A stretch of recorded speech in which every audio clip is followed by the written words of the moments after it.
ನಿಮ್ಗೆಲ್ರಿಗೂ ಗೊತ್ತಿದೆ ಆದ್ರೂ ನಾನು ಹೇಳ್ತೀನಿ. H C Madevappa, Parameshwar, KH Muniyappa, RB Timmapur ಎಲ್ಲರೂ ಖುದ್ದಾಗಿ ಫೋನ್ ಮಾಡಿ ಇಲ್ಲಿನ ಕಾಂಗ್ರೆಸ್ ಮುಖಂಡರಿಗೆ ನೀವು ಆ ಕಾರ್ಯಕ್ರಮದಲ್ಲಿ ಹೋಗ್ಬೇಡಿ, ಅದನ್ನ ಭಾಗವಹಿಸಬೇಡಿ, ಆ ರಥಯಾತ್ರೆಯನ್ನ ಸ್ವಾಗತ ಮಾಡಬೇಡಿ ಅಂತ ಹೇಳಿದ ಮೇಲೂ ಕೂಡ ಇಷ್ಟು ಜನ ಬಂದು ಇದನ್ನ ಸ್ವಾಗತ ಮಾಡ್ತಾರೆ ಅಂತಂದ್ರೆ ನಿಮ್ಮ ಮರ್ಯಾದೆ 3 ಕಾಸ್ಗೋಯ್ತಾ? ಬೇರೆಯವ್ರಿಗೆ ಹೇಳ್ಬೇಕು, ನೀನೇ ಮಾಡ್ತಾ ಇದೀಯ. ಇಷ್ಟು ಜನ ಬಂದು ಸ್ವಾಗತ ಮಾಡ್ತಾರೆ ಅಂತಂದ್ರೆ ಈ ಕಾರ್ಯಕ್ರಮಕ್ಕೆ ಹೋಗ್ಬೇಡಿ ಅಂತ ಹೇಳೋದ್ರ ಮೂಲಕ H C Madevappa, RB Timmapur, KH Muniyappa, Parameshwar ನಿಮ್ಮ ಯೋಗ್ಯತೆ ಏನು ಅಂತ ತೋರಿಸ್ಕೊಂಡ್ರ ನೀವು? ಕೊನೆಗೂ ಕಾರ್ಯಕ್ರಮವನ್ನ ಬಳ್ಳಾರಿ ಜನ ಬಹಳ ಪ್ರೀತಿಯಿಂದ ಗೌರವದಿಂದ ಸ್ವೀಕಾರ ಮಾಡಿದ್ರ? ನೀವು ಯಾರಿಗೆಲ್ಲ ಅಡಿತಡಿ ಮಾಡಕ್ ಹೋದ್ರು ಕೂಡ ನಿಮ್ಮನ್ನ ಧಿಕ್ಕರಿಸಿ ಈ ಕಾರ್ಯಕ್ರಮವನ್ನ ಇಲ್ಲಿ ಬಳ್ಳಾರಿ ಜನಕ್ಕೆ ತಲುಪುವಂತ ಕೆಲಸವನ್ನ ಮಾಡ್ತಾರೆ ಅಂತಂದ್ರೆ ಅದು ಬಳ್ಳಾರಿ ಜಿಲ್ಲೆಯಲ್ಲಿರುವಂತಹ ಮಾದಿಗರ ತಾಕತ್ತು. ಅದು ನಿಮ್ಮ ರೀತಿ KH Muniyappa, RB Timmapur, Parameshwar, H C Madevappa Kharge ನಿಮ್ಮ ರೀತಿ ಕೇವಲ ಪಕ್ಷದ ಗುಲಾಮಗಿರಿ ಮಾಡೋದಕ್ಕೋಸ್ಕರ ಹುಟ್ಟಿರೋರಲ್ಲ. ನನ್ನ ಸಹೋದರರು, ನನ್ನ ಸರ್ಕಾರಿ ನೌಕರರು, ಮಾದಿಗ ಸರ್ಕಾರದ ಸರ್ಕಾರಿ ನೌಕರ ಬಂಧುಗಳು, ಅವ್ರಿಗೆ ಅನ್ಯಾಯ ಆಗ್ತಾ ಇದ್ರು ಕೂಡ ಕೂತ್ಕೊಂಡು ನೋಡ್ಕೊಂಡು ಆರಾಮಾಗಿದ್ದು ನಿಮಗ್ ಜೈಕಾರ ಹಾಕುವಂತಹ ಗುಲಾಮ್ಗಿರಿ ನಿಮ್ಮ ಹಾಗೆ ಯಾರು ಮಾಡಕ್ ರೆಡಿ ಇಲ್ಲ.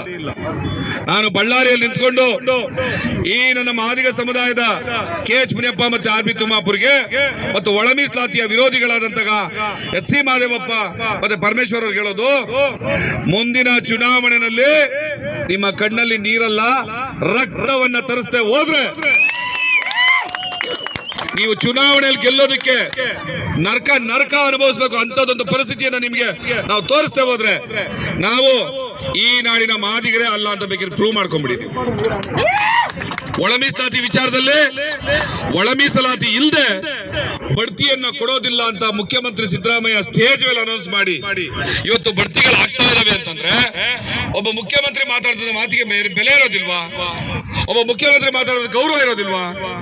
ಮುಖ್ಯಮಂತ್ರಿ ಏನೋ ಚಪ್ಪಲಿ ಹೊಲಿಯೋನೇನಾದ್ರೂ ಆರ್ಡರ್ ಮಾಡಿದ್ರೆ ಸರ್ಕಾರ ಕೇಳಲ್ಲ. ಯಾಕೆಂದ್ರೆ ಅದ ಚಪ್ಪಲಿ ಹೊಲಿಯೋ ಮನುಷ್ಯ, ಆತನ ಮನುಷ್ಯ ನಾವ್ಯಾಕೆ ಕೇಳ್ಬೇಕು ಅಂತ IAS ಅಧಿಕಾರಿಗಳು ಸುಮ್ಮನೆ ಇರ್ತಾರೆ.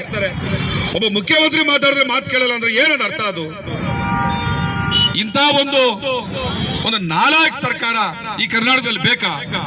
ಬಂಧುಗಳೇ, ಜೂನ್ 9ನೇ ತಾರೀಕು ಬೆಂಗಳೂರಿನಲ್ಲಿ ಬಹಳ ಬೃಹತ್ತಾದಂತಹ ಸಮಾವೇಶ, ಪ್ರತಿಭಟನಾ ಸಮಾವೇಶದ ಮೂಲಕ ಈ ಸರ್ಕಾರಕ್ಕೆ ಕಟ್ಟಕಡೆಯಾದಂತಹ ಎಚ್ಚರಿಕೆಯನ್ನು ಕೊಡ್ತಾ ಇದ್ದೀವಿ.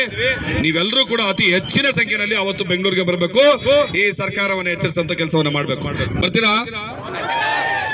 ನಿಮಗೆ ಒಂದು ಸತ್ಯವನ್ನು ಹೇಳ್ತೀನಿ, ಇಲ್ಲೇನು ಹೇಳ್ಬೇಕಾಗಿರ್ಲಿಲ್ಲ, ಆದ್ರೆ ನಾವು ಮನಸ್ಸು ಮಾಡಿದ್ರೆ ಏನ್ ಬೇಕಾದ್ರೂ ಮಾಡಬಹುದು ಅನ್ನೋದಕ್ಕೊಂದು ಉದಾಹರಣೆ ಕೊಡ್ತೀನಿ. ಕಳೆದ ಸಾರಿ MLC ಚುನಾವಣೆ ಬರುವಂತ ಸಂದರ್ಭದಲ್ಲಿ ಇಲ್ಲಿನ MLC ಆಕಾಂಕ್ಷಿಯಾಗಿದ್ದಂತಹ ನಿಮ್ಮ ಇಲ್ಲಿನ ಮುಖಂಡರು ಆ ಮುಂಡ್ರಗಿ ನಾಗರಾಜ್ ಅವರು, ಅವ್ರಿಗೆ ಆ MLC ಸ್ಥಾನ ಸಿಗಬಾರದು ಅಂತ ಖರ್ಗೆ ಅವರು ಬಹಳ ದೊಡ್ಡ ಷಡ್ಯಂತ್ರ ಮಾಡಿದ್ರು. ಮಲ್ಲಿಕಾರ್ಜುನ ಖರ್ಗೆ ಅವರು, ಪ್ರಿಯಾಂಕಾ ಖರ್ಗೆ ಅಲ್ಲ, ಮಲ್ಲಿಕಾರ್ಜುನ ಖರ್ಗೆ ಅವರು. ಇದೊಂದನ್ನ ಚೆನ್ನಾಗಿ ಜ್ಞಾಪಕ ಇಟ್ಕೊಳ್ಳಿ. ಅವ್ರಿಗೆ ಆ ಟಿಕೆಟ್ ತಪ್ಪುವಂತ ಸಂದರ್ಭದಲ್ಲಿ ಮಲ್ಲಿಕಾರ್ಜುನ ಖರ್ಗೆ ಅವ್ರಿಗೆ ಸವಾಲ್ ಹಾಕಿ ಇಡೀ ಕರ್ನಾಟಕದಾದ್ಯಂತ ಮುಂಡ್ರಗಿ ನಾಗರಾಜ್ ಅವ್ರಿಗೆ ಏನಾದ್ರು ಮಾದಿಗ ಸಮುದಾಯನ ಕಾರಣಕ್ಕೆ, ಯಾಕಂದ್ರೆ ನನಗೂ ಮುಂಡ್ರಗಿ ನಾಗರಾಜ್ ಅವ್ರಿಗೆ ವೈಯಕ್ತಿಕವಾದಂತ ಏನು ಯಾವ ಪರಿಚಯನೂ ಇರಲಿಲ್ಲ, ಅವಾಗ ಯಾವ ಪರಿಚಯವೂ ಇರಲಿಲ್ಲ. ಬಟ್ ನನಗೆ ನಮ್ಮ ಸಮುದಾಯದ ಒಬ್ಬ ಮುಖಂಡನಿಗೆ ಬಳ್ಳಾರಿಯಲ್ಲಿ ಅನ್ಯಾಯ ಆಗ್ತಾ ಇದೆ ಅಂತ ಗೊತ್ತಾದಾಗ ಬಹಿರಂಗವಾಗಿ ಮಲ್ಲಿಕಾರ್ಜುನ ಖರ್ಗೆ ಅವರಿಗೆ ಸವಾಲ್ ಹಾಕಿ, ಈ ಮಾದಿಗ ನಾಯಕರಿಗೆ ನೀವು ಅನ್ಯಾಯ ಮಾಡಿದ್ರೆ ಮುಂದಿನ ಚುನಾವಣೆಯಲ್ಲಿ ನಿಮಗ್ ಬುದ್ಧಿ ಕಲಿಸೋದು ಹೆಂಗೆ ಅಂತ ನಮಗೆ ಗೊತ್ತಿದ್ದು ಅಂತ ಸವಾಲ್ ಆಗ್ತಂತ ಒಬ್ಬ ಮಗ ಇದ್ರೆ ಅದು ನಾನು ಸವಾಲ್ ಹಾಕಿ ಒಂದು ದೊಡ್ಡ ಆರ್ಟಿಕಲ್ ಮಾಡಿ ಮೀಡಿಯಾಗಳೆಲ್ಲ ಪಬ್ಲಿಷ್ ಆಗಂಗ್ ಮಾಡಿ ಅವ್ರಿಗೆ ಎಚ್ಚರಿಕೆ ಅಂತ ಕೊಟ್ಟಿದ್ದು. ಈಗ ಅವರಲ್ಲಿ ನಮಗೆ ಬಹಳ ದೊಡ್ಡ ಬೆಂಬಲವನ್ನು ನೀಡಿದರೆ ಗೊತ್ತಾಯ್ತು. ಅವ್ರಿಗೆ ನಿಮ್ಮೆಲ್ಲರೂ ಪೂರ್ವಕ ಒಂದು ಜೈ ಭೀಮ್ ಧನ್ಯವಾದಗಳನ್ನ ಸಲ್ಲಿಸ್ತಾ, ಜೂನ್ 9ನೇ ತಾರೀಕು ನೀವೆಲ್ಲರೂ ಹೆಚ್ಚಿನ ಸಂಖ್ಯೆಯಲ್ಲಿ ಬರಬೇಕು. ಮತ್ತೆ ಮಾದಿಗ ರಾಜಕೀಯ ಮುಖಂಡರುಗಳಿಗೆ ನಾನು ಹೇಳೋದು, ಈ ಕಾಂಗ್ರೆಸ್ಸಿನ ತೋಲಾಂಡಿಗಳಿಗೆ ಎದುರುಕೊಂಡು ನೀವು ನಿಮ್ಮ ರಾಜಕೀಯವನ್ನು ಮಾಡಬೇಡಿ. ಕಾಂಗ್ರೆಸ್ ನಲ್ಲಿ ಧಮಕಿ ಹಾಕಿ ನೀವು ಮಾದಿಗರಾದ ನಮಗೆ ಸರಿಯಾದ ಸ್ಥಾನ ಮಾನಗಳನ್ನ ಕೊಟ್ರೆ ನಿಮ್ಮ ಪಕ್ಷವನ್ನ ಇಲ್ಲಿ ಉಳಿಸ್ತೀವಿ, ನಮ್ಮ ಪಕ್ಷ ಅಂತ ತಿಳ್ಕೊಂಡು ಉಳಿಸ್ತೀವಿ. ನೀವು ನಮ್ಮನ್ನ ಗುಲಾಮಗಿರಿ ಮಾಡೋದಕ್ಕೆ ಮಾತ್ರ, ನೀವ್ ಹೇಳ್ದಂಗೆ ಕೇಳೋದಕ್ಕೆ ಮಾತ್ರ ಅಂತ ತಿಳ್ಕೊಂಡಿದ್ರೆ ನಿಮ್ಮ ಪಕ್ಷವನ್ನ ಸರ್ವನಾಶ ಮಾಡೋದು ನಮಗೆ ಗೊತ್ತಿದೆ. ನಮ್ಮ ರಾಜಕಾರಣ ನಮಗೆ ಮಾಡೋದು ಮಾಡೋದು ಗೊತ್ತಿದೆ ಅಂತ ಅನ್ನುವಂತಹ ಒಂದು ಎದೆಗಾರಿಕೆಯನ್ನ ಬಳ್ಳಾರಿಯ ಮಾದಿಗರು ತೋರಿಸಬೇಕಾಗಿರುವಂತದ್ದು.